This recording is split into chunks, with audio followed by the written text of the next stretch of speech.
अस्सलाम वालेकुम नाजरीन, आप देख रहे हैं पीटीएन न्यूज और मैं हूं आपकी होस्ट कुरातुलैन।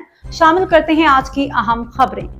मुजफ्फराबाद जदीद कैंसर अस्पताल और मेडिकल कॉलेज का इफ्तिताह मेरे लिए एजाज है। वजीर आजम मुजफ्फराबाद। वजीर आजम शहबाज शरीफ ने मुजफ्फराबाद में जदीद कैंसर अस्पताल और मेडिकल कॉलेज का इफ्तिताह कर दिया। Kashmir institute of nuclear medicine oncology and radiotherapy की इफ्तिताही तकरीब से खिताब करते हुए शहबाज शरीफ का कहना था कि दुखी इंसानियत की खिदमत से बढ़कर कुछ नहीं। कैंसर अस्पताल से मुकामी सतह पर बेहतरीन तिब्बी सहूलतें मुयस्सर आएंगी। मैं खुद भी कैंसर जैसे मुजी मर्ज का शिकार हुआ।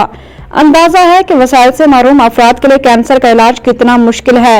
उन्होंने कहा कि शानदार इदारे का इफ्तिताह करना मेरे लिए एहसास है। जानलेवा बीमारी में मुब्तला मरीजों का इलाज इंसानियत की बड़ी खिदमत है।